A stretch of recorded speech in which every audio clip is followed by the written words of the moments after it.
Hello, ladies and gentlemen, boys and girls. I'm back. It's me, Grandpa Joe.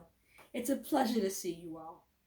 Now today, it's a little bit more of a chill video. Just want to take a break because I've been doing some crazy stuff lately with, the recent cardboard madness video with Josiah and Jacob, those crazy lunatics.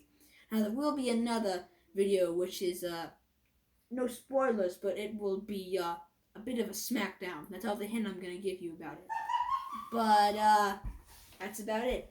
Now for today's video, I will be reading you a nice bedtime story. The Giving Tree by Shel Silverstein. Here, let me scoot it a little closer just so you can see the pictures.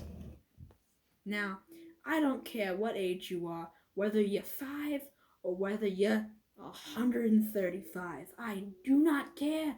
Whatever age, you're never not young enough or old enough or whatever to enjoy a nice bedtime story from your Grandpa Joe.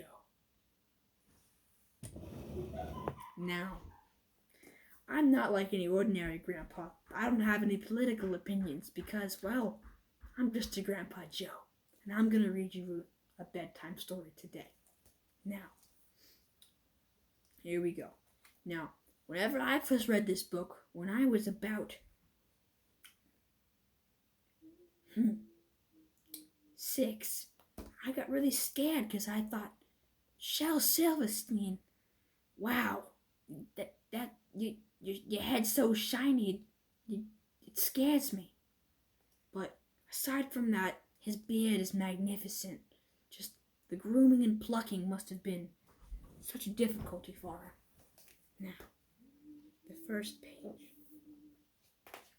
Yes, and my grandmother gave this to my mother, and then my mother gave it to me. It's very special in my family. Now, once there was a tree.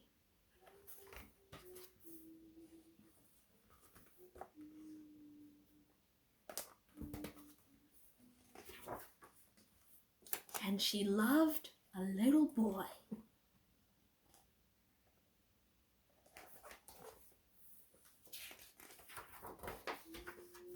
And every day the boy would come. Such a good friendship. And he would gather her leaves and make them into crowns and play king of the forest.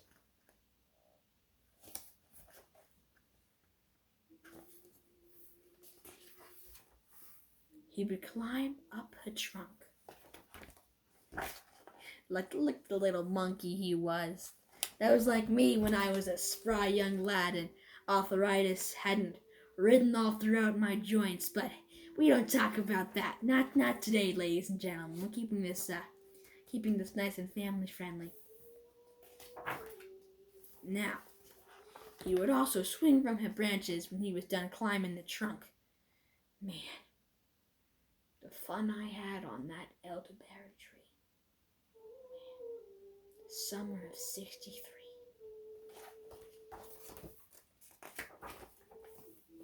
And he would eat her apples.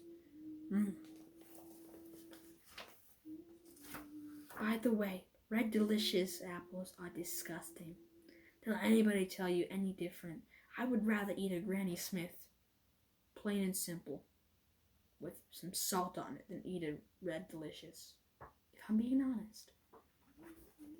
Now, the tree and the little boy, they would play hide and seek. Little boy's so stupid. The tree can obviously see him, since the tree is a living tree deity.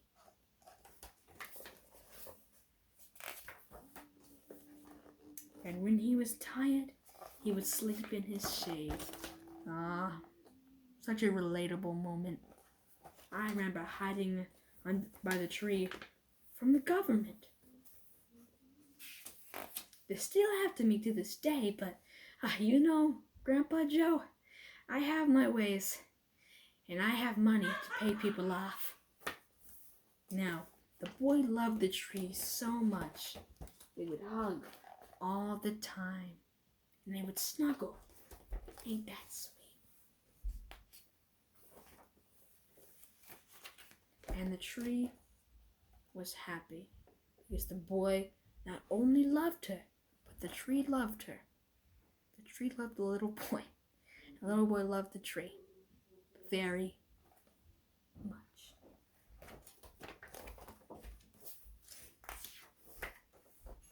But time went by. The little boy went through something called puberty.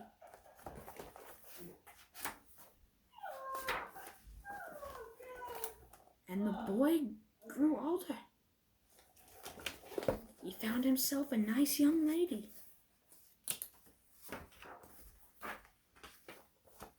And they soon got married, and the tree was often alone.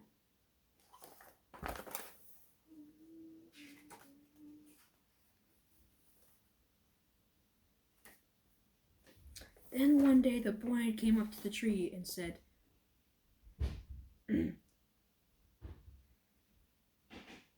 "Come, boy, come and climb up my trunk and swing from my branches and eat apples and play in my shade and be happy."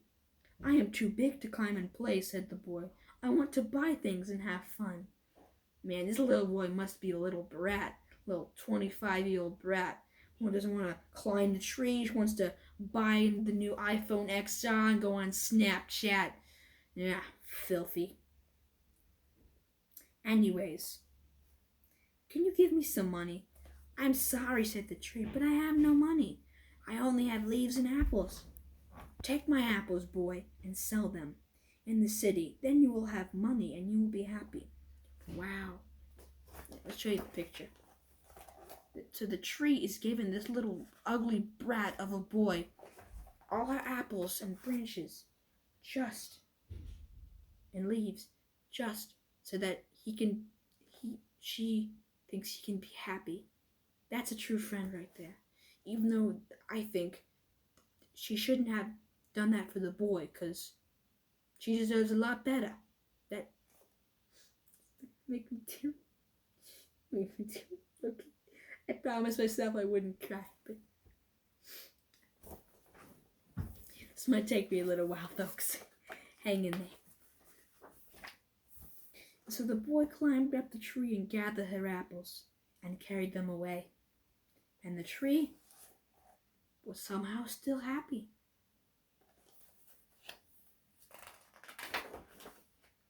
But the boy stayed away for a long time and grew himself a nice beer belly and started balding. Children, he started balding.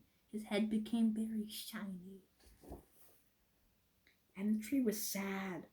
And then one day the boy came back, and the tree shook with joy. And she said, "Come, boy, climb up my trunk and swim from my branches and be happy." "I am too busy to climb trees," said the boy. "I want a house to keep me warm." He said, "I want a wife and children, so I need a house. Can you give me a house?" "I have no house," said the tree. "The forest is my house. But you may cut off my branches and build a house, then you will be happy." Now at this point the tree is offering up its own body to be chopped down into a house. That's a sacrifice right there. Here's the guy, he's balding. See, he's like 45 now. He's got a bit of a pot belly. He not looking too good. Look at that poor tree. So nice with the branches, but look at the next page. But the boy cut off the branches and carried them away to build his house. I can understand building a house, but not from your literal best friend. Like, seriously, that's just wrong. Now, look at that, the branches and the tree. She's left barren, with nothing. But the tree was still happy. But the boy stayed away for a long time, and when he came back, the tree was happy. She could hardly speak. "Come, boy," she whispered. "Come and play." "I'm too old and sad to play," said the boy. "I want a boat that will take me far away from here. Can you give me a boat?" Cut down my trunk and make a boat," said the tree, "and you will sail away and be happy." And at this point, he's an old, sad man. He just wants a boat so he can float away from his troubles. And so the boy cut down her trunk and made a boat, and he just sailed away. He had nothing left, and that's nada, just a tree. But the tree was happy, but not really. And after a long time, the boy came back again and said, "I'm sorry, boy," said the tree, "but I have nothing left to give you. My apples are gone. My teeth are too weak for apples," said the boy. "My branches are gone," said the tree. "You cannot swing on them." "I'm told to swing on the branches," said the boy. "My trunk is gone," said the tree. "You cannot climb." "I'm too tired to climb," said the boy. "I am sorry," sighed the tree. "I wish that I could give you something, but I have nothing left. I'm just an old stump. I'm sorry." "I don't need very much now," said the boy. "Just a quiet place to sit and rest. I'm very tired." "Well," said the tree, straightening herself up as much as she could. "Well, an old stump is good for sitting and resting. Come, boy, sit down and rest." And the old boy did. And the tree was happy. The end.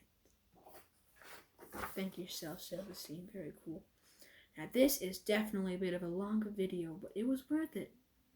This has been Story Time with Grandpa Joe. I hope you enjoyed this, and keep on notifications to keep on looking out for the next video. It's gonna be amazing. See you, and have a lovely night, afternoon, and or day, morning.